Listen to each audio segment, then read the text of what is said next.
Hello दोस्तों, आज हम लोग ग्रुप डी 2018 में पूछे गए आल शिफ्ट के साइंस के प्रश्नों को सॉल्व करेंगे। तो चलिए शुरू करते हैं आज का ये वीडियो।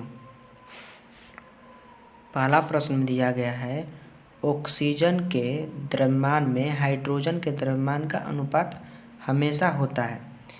तो इसको सॉल्व करने के लिए सबसे पहले देखेंगे कि ऑक्सीजन का क्रमांक कितना होता है। तो ऑक्सीजन का क्रमांक होता है 8, तो द्रव्यमान लगभग दोगुना के बराबर होता है। तो ऑक्सीजन का द्रव्यमान कितना हो जाएगा 16। ठीक, अब हाइड्रोजन में आएंगे तो हाइड्रोजन का क्रमांक होता है 1, तो द्रव्यमान कितना हो जाएगा 2। अब यहाँ पर पूछ रहा था ऑक्सीजन के द्रव्यमान में, यानी ऑक्सीजन से तुलना कर रहा है, तो ऑक्सीजन हम लोगों का नीचे हो जाएगा, हाइड्रोजन ऊपर। जब इसको घटाएंगे 2 8 16, 1/8 हो जाएगा। तो अनुपात कितना हो जाएगा 1:8। हम लोगों का आंसर हो जाएगा, यानी कौन सा आंसर हो जाएगा डी हम लोगों का आंसर हो जाएगा। चलिए दोस्तों अगले प्रश्न को बढ़ते हैं, इसका सॉल्यूशन भी देख लेते हैं। सॉल्यूशन दिया गया है, हाइड्रोजन और ऑक्सीजन का अनुपात सदैव 2:1 होता है। आयतन का अनुपात 2:1 होता है। हाइड्रोजन का परमाणु संख्या 1 होता है और हाइड्रोजन को भविष्य का ईंधन भी कहा जाता है। हाइड्रोजन के नाभिक में सिर्फ एक प्रोटॉन होता है। आवर्त सारणी का एकमात्र ऐसा तत्व है जिसमें नाभिक में न्यूट्रॉन नहीं होता है। मानव शरीर में सर्वाधिक मात्रा में पाया जाने वाला तत्व ऑक्सीजन है। ऑक्सीजन के 3 समस्थानिक होते हैं, 80-16, 80-17 तथा 80-18। ये यहाँ पर मिस है, ऑक्सीजन 16 यहाँ पर हो जाएगा, मिस प्रिंट हो गया है। ऑक्सीजन 16 होता है एक, ऑक्सीजन 17 होता है एक, ऑक्सीजन 18 होता है। ठीक है, अगले प्रश्न की ओर बढ़ते हैं। अगला प्रश्न दिया गया है, आधुनिक आवर्त सारणी में कौन से समूह के तत्वों की बाहरी कोश पूर्ण होता है। तो इसका आंसर हो जाएगा 18वें तत्वों का जो समूह है, यानी अकीय गैस का, वो पूरा भरा हुआ होता है, इसलिए वो किससे क्रिया नहीं करते हैं, इसलिए उन्हें अकीय गैस कहा जाता है। इसका सॉल्यूशन देख लेते हैं। सॉल्यूशन दिया हुआ है,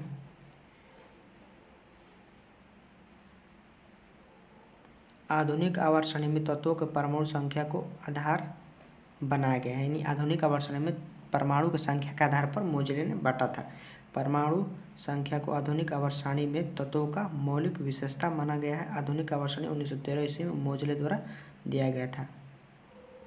फिर दिया है, आधुनिक आवर्त सारणी में 7 आवर्त और 18 वर्ग हैं। ठीक है, अगले प्रश्न को पढ़ते हैं। अगला प्रश्न में दिया गया है, निम्न में से कौन सा विकल्प उस लवण का उदाहरण है जिसके जलीय विलयन का pH 7 से कम है। तो ये हो जाएगा 7 से कम है यानी अम्लीय, 7 से कम यानी अम्लीय, 7 के ज़्यादा रहता है तो क्षारीय, यदि 7 रहता है तो उदासीन। तो ये हो जाएगा अम्लीय, कौन है इसमें, अमोनियम क्लोराइड जो है अम्लीयम है, तो इसका आंसर हो जाएगा अमोनियम क्लोराइड ए। इसका सॉल्यूशन देख लेते हैं। सॉल्यूशन दिया हुआ है, अमोनियम नाइट्रोजन का एक स्थायी हाइड्राइड है। अमोनियम क्लोराइड अम्लीय होता है। जिस विलयन का pH मान 7 होता है वह विलयन उदासीन होता है। सोडियम एसिडेट तथा सोडियम एसिटिक एसिड का मिश्रण एक बफर विलयन है। ठीक है, अगला दिया है, pH का मान 0 से 14 के बीच होता है। लवण एक यौगिक, लवण जितना है एक यौगिक है। अगले प्रश्न पर बढ़ते हैं। अगला प्रश्न दिया गया है, निम्नलिखित में से कौन से तत्व का रासायनिक प्रतीक लैटिन से लिया गया है। तो लैटिन से इसमें आयरन का प्रतीक जो है लैटिन से लिया गया है। इसका जो रासायनिक सूत्र होता है Fe होता है। इसका सॉल्यूशन देख लेते हैं। सॉल्यूशन में दिया गया है, लोहा का प्रतीक Fe होता है। लोहा का अयस्क हेमेटाइट, मैग्नेटाइट, लिमोटाइट और सीडेराइट, आयरन पाइराइट, कैल्कोपाइराइट है। ये देखिए दोस्तों, इसको याद रखिएगा, ये वीवीआई प्रश्न है। मैग्नेटाइट लोहे का चुंबकीय अयस्क है, लोहे का संक्रमण धातु है। लोहा एक संक्रमण धातु है। लोहा मानव रक्त के हीमोग्लोबिन में उपस्थित रहता है। कार्बन का प्रतीक C होता है। कार्बन पृथ्वी पर पाया जाने वाला सबसे अधिक मात्रा में उपलब्ध तत्व है। अगले प्रश्न को पढ़ते हैं। अगला प्रश्न में दिया गया है धातु ऑक्साइड और हाइड्रोजन का निर्माण करने के लिए निम्नलिखित में से कौन सी धातु वाष्प के साथ अभिक्रिया करती है। कौन सी धातु वाष्प के साथ अभिक्रिया करती है, तो इसका हो जाएगा आंसर डी यानी अल्युमिनियम। ठीक है, सोल्यूशन इसका देख लेते हैं। सोल्यूशन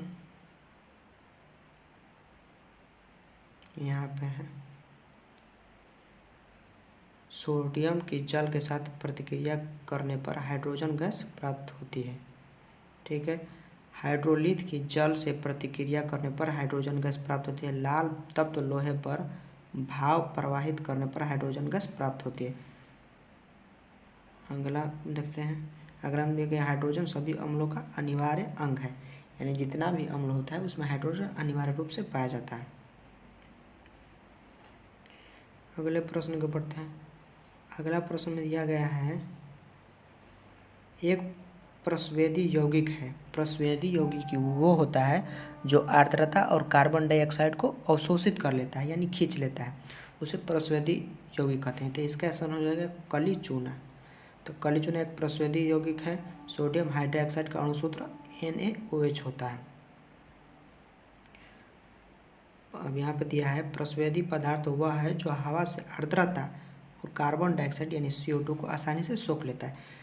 सोडियम हाइड्रोक्साइड को कास्टिक सोडा, दाहर सोडा भी कहा जाता है। इसका सूत्र सोडियम हाइड्रोक्साइड का NaOH।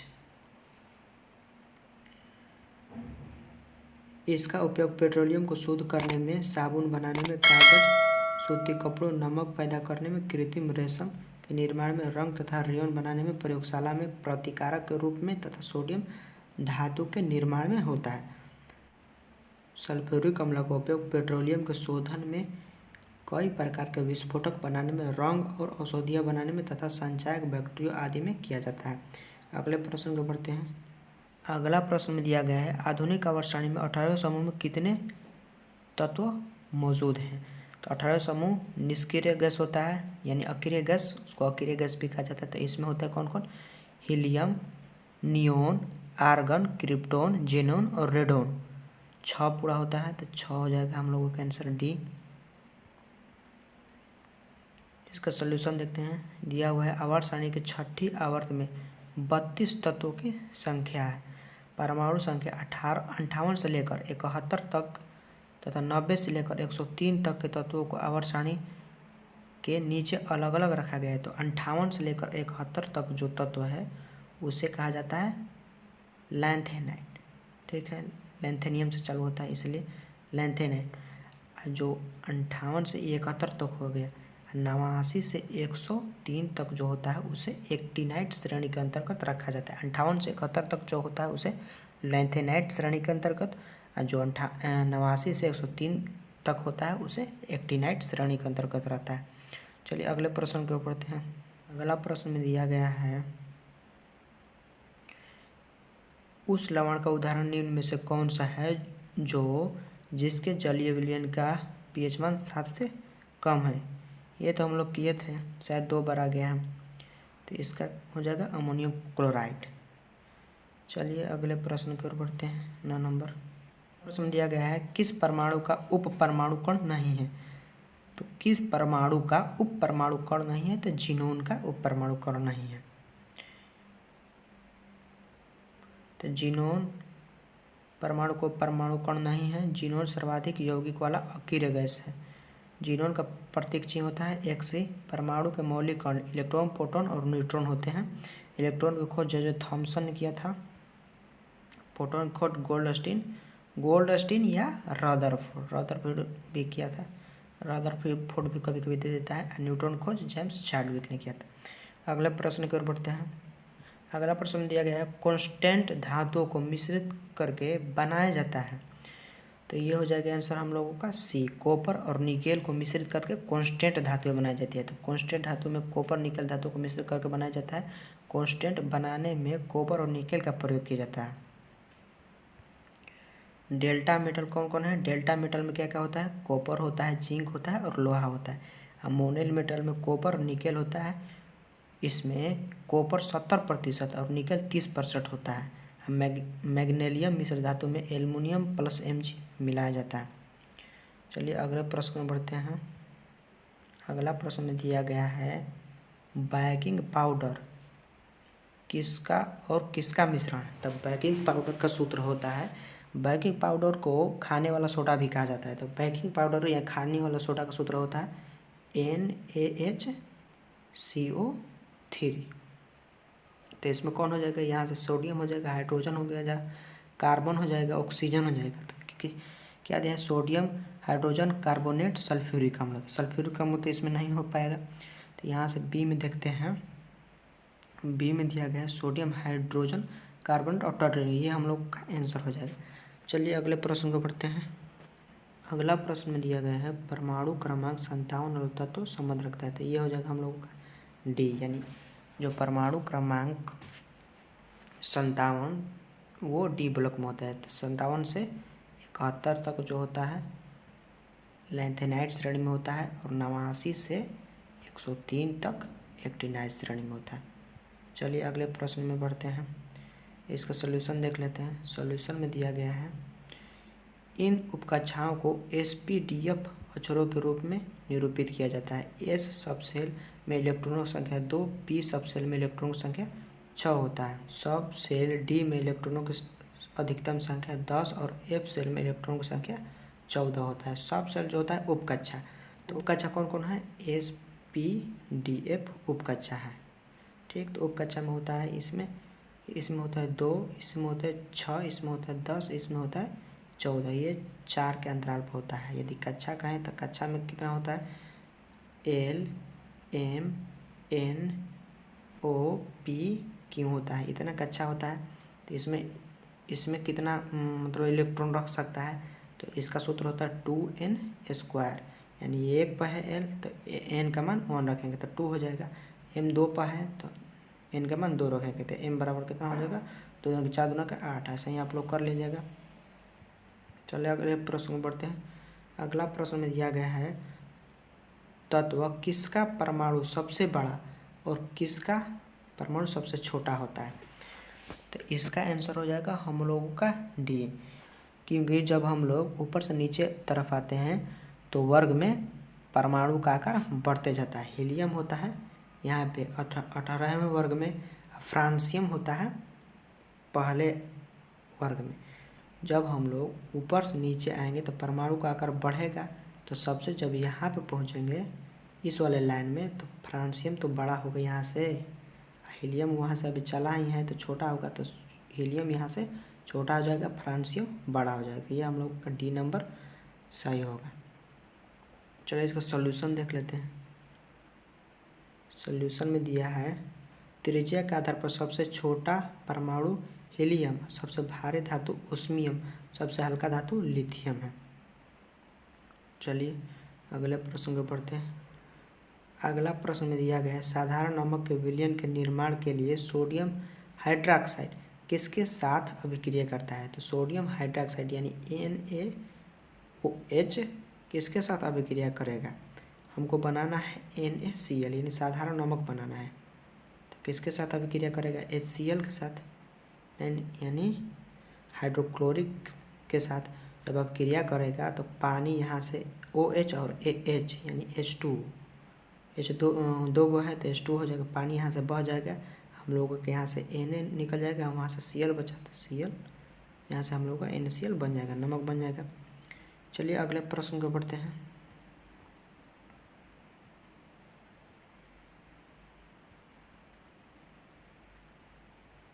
अगला प्रश्न में दिया गया है ऑक्सीजन के सापेक्ष क्लोरीन की संयोजकता कितना होता है। तो क्लोरीन का परमाणु संख्या कितना होता है, 17। अब यहाँ पे संयोजकता पूछ रहा है, तो संयोजकता के लिए एक नंबर होता है 2, 8, 8, 18, 32 होता है। तो इसको हम लोग निकालेंगे, जब 2 एक बार निकालेंगे तो कितना बचेगा 15, फिर 8 निकालेंगे तो कितना बचेगा 7, तो 7 इसका हो जाएगा संयोजकता, ऑप्शन नंबर बी आंसर हो जाएगा। इसका सॉल्यूशन देखते हैं। सॉल्यूशन में दिया गया है संयोजकता शब्द की उत्पत्ति लैटिन भाषा का शब्द वेलेंटिया से हुई है, इसका अर्थ है क्षमता। किसी तत्व की संयोजकता उसके परमाणु की बाह्यतम कक्षा में उपस्थित इलेक्ट्रॉन की संख्या पर निर्भर करता है। ऑक्सीजन में दिक् सहसंयोजक बंधन OO यहाँ से O डबल बॉन्ड हो जाएगा। चलिए अगले प्रश्न की ओर बढ़ते हैं। अगले प्रश्न में दिया गया है आधुनिक आवर्त सारणी के किस समूह में हाइड्रोजन को रखा गया था। हाइड्रोजन को 17वें में रखा गया है। ठीक है, आधुनिक आवर्त सारणी के 17वें समूह में हाइड्रोजन को रखा गया। हाइड्रोजन एक ग्रीक भाषा का शब्द है। हाइड्रोजन का अर्थ है लवण उत्पादक होता है। Fluorine, chlorine, bromine, iodine, एस्टेटिन hydrogen में रखा जाता है। हाइड्रोजन तत्व बहुत क्रियाशील होते हैं अतः यह मुक्त अवस्था में होता है। फ्लोरीन और क्लोरीन गैसीय अवस्था में होता है। ब्रोमीन द्रव अवस्था में होता है। पूछा जाता है कि एकमात्र अधातु कौन है जो द्रव अवस्था में होता है, तो ब्रोमीन। एकमात्र धातु कौन है जो द्रव अवस्था में रहता है, तो हो जाएगा पारा। आयोडीन ठोस अवस्था में रहता है। फ्लोरीन आवर्त सारणी का सर्वाधिक विद्युत ऋणात्मक तत्व है। क्लोरीन जो है इलेक्ट्रॉन बंधुता तत्व है। सर्वाधिक इलेक्ट्रॉन बंधुता तत्व क्लोरीन हो जाएगा। सर्वाधिक विद्युत ऋणात्मक तत्व फ्लोरीन हो जाएगा। इसको याद रखिएगा आप लोग। चलिए अगले प्रश्न में बढ़ते हैं। अगला प्रश्न में दिया गया है परमाणु संख्या के आधार पर तत्वों को वर्गीकरण कितने किया था। यहाँ पर परमाणु संख्या पूछ रहा है तो मोजले हो जाएगा। यदि परमाणु द्रव्यमान पूछता तो मेटली हम लोगों का आंसर होता। चलिए अगले प्रश्न में बढ़ते हैं। अगला प्रश्न में दिया गया है एक सहसंयोजक अणु नहीं है, तो सहसंयोजक अणु वो होता है जो साझा करके बनता है, यानी एक इलेक्ट्रॉन ये देगा तो एक इलेक्ट्रॉन ये देगा। तो इसमें ये भी साझा किया है, ये भी साझा किया है, ये भी साझा किया है, लेकिन ये जो है कुछ साझा हो जा कुछ नहीं किया है। तो सी हम लोगों का आंसर हो जाएगा। इसका सलूशन देख लेते हैं। सलूशन में दिया गया है जब दो परमाणु के बीच इलेक्ट्रॉन की साझेदारी के फलस्वरूप रासायनिक बंधन बनता है तो उसे सहसंयोजक बंधन कहते हैं। यानी साझेदारी जैसे 2 इलेक्ट्रॉन वो देगा तो 2 इलेक्ट्रॉन हमको भी मिलना चाहिए, ये होता है सहसंयोजक बंधन में। सहसंयोजक बंधन तभी बनता है जब अभिकारी परमाणु को अक्रिय गैस की इलेक्ट्रॉनिक व्यवस्था प्राप्त करने के लिए इलेक्ट्रॉन की आवश्यकता हो। सहसंयोजक बंधन 3 प्रकार के होते हैं, एकल सहसंयोजक बंधन, द्विक सहसंयोजक बंधन और त्रिक सहसंयोजक बंधन। चलिए अगले प्रश्न में बढ़ते हैं। अगला प्रश्न में दिया गया है यदि किसी तत्व का इलेक्ट्रॉनिक विन्यास 282 है तो यह आधुनिक आवर्त सारणी के किस आवर्त में होगा। देखिए दोस्तों, यहाँ पर कितना है, 1 2 3 अक्षर है, 3 अक्षर है यानी 3 आवर्त में होगा। यदि वर्ग पूछता तो अंतिम वाला लेंगे। अंतिम वाला जो संख्या होता है वर्ग होता है। यदि आवर्त पूछता है तो कितना बार गया है ये हम लोग को निकालना होता है। कितना बार गया है, 3 बार, तीसरा आवर्त में हो जाएगा। यदि वर्ग पूछता तो कितना मारते हैं हम लोग, 2 मारते हैं। इसका सॉल्यूशन देखते हैं। मैग्नीशियम का इलेक्ट्रॉनिक विन्यास 281 होता है। सोडियम का इलेक्ट्रॉनिक इतना होता है। मैग्नीशियम के आप लोग निकालने का सूत्र हम बताइए दिए कि 2 होता है निकालना, फिर 8 निकालना होता है, फिर 8 निकालना होता है, फिर 18 निकालना होता है, फिर 32 निकालना होता है। इससे आप लोग कर लीजिएगा। अगले प्रश्न में दिया गया है दूसरे आवर्त से संबंधित और मजबूत श्रृंखला गुण वाले तत्व का इलेक्ट्रॉनिक विन्यास क्या होगा। तो दूसरे आवर्त से संबंधित होना यानी 2 अक्षर होना चाहिए। तो 2 अक्षर किसमें है, इसमें है और इसमें है, लेकिन मजबूत पूछ रहा है तो डी हम लोगों का आंसर हो जाएगा। चलिए अगले प्रश्न को बढ़ते हैं। अगला प्रश्न में दिया गया है मिलियन आवर्त होते हैं, तो मिलियन आवर्त हो जाएगा डी हम लोगों का। इसका सलूशन देख लेते हैं। सलूशन में दिया गया है Mg मैग्नीशियम का प्रतीक है, थूलियम Tm का प्रतीक है। परमाणु संख्या 89 से 103 तक आधुनिक आवर्त सारणी में एक्टिनाइड श्रेणी के अंतर्गत। परमाणु संख्या 57 से 71 तक आधुनिक आवर्त सारणी में लेंथेनाइड श्रेणी के अंतर्गत रखा जाता है।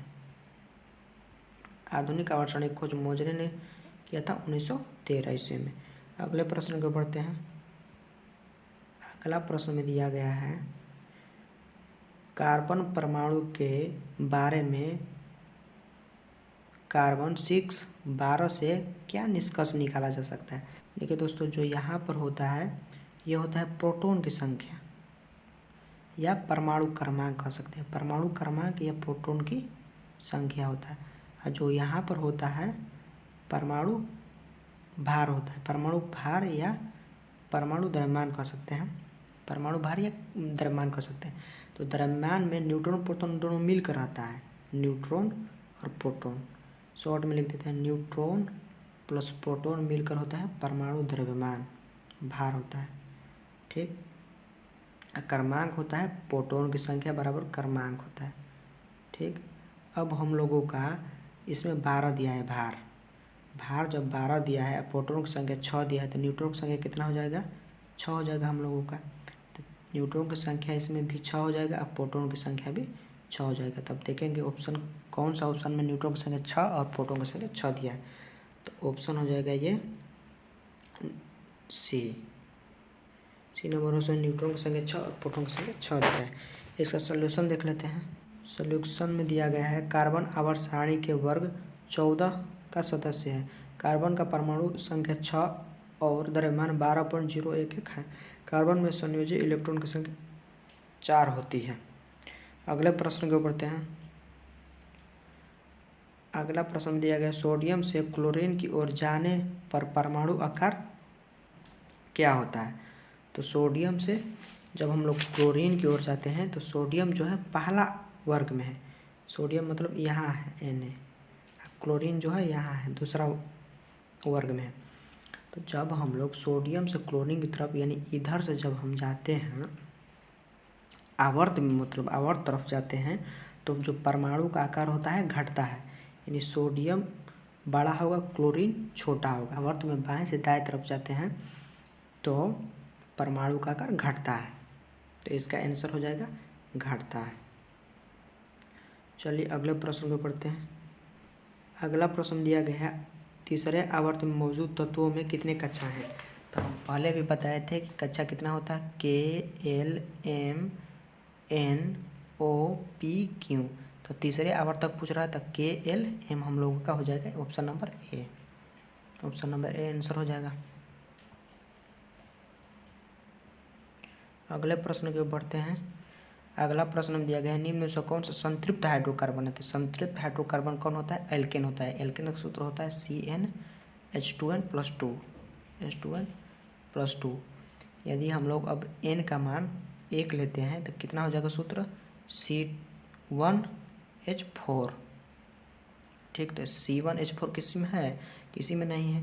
तो अब हम लोग n का मान 2 लेंगे। यदि हम लोग n का मान 2 लेते हैं तो इसका सूत्र क्या हो जाएगा? तो C2H6 हो जाएगा। C2H6 किस में है?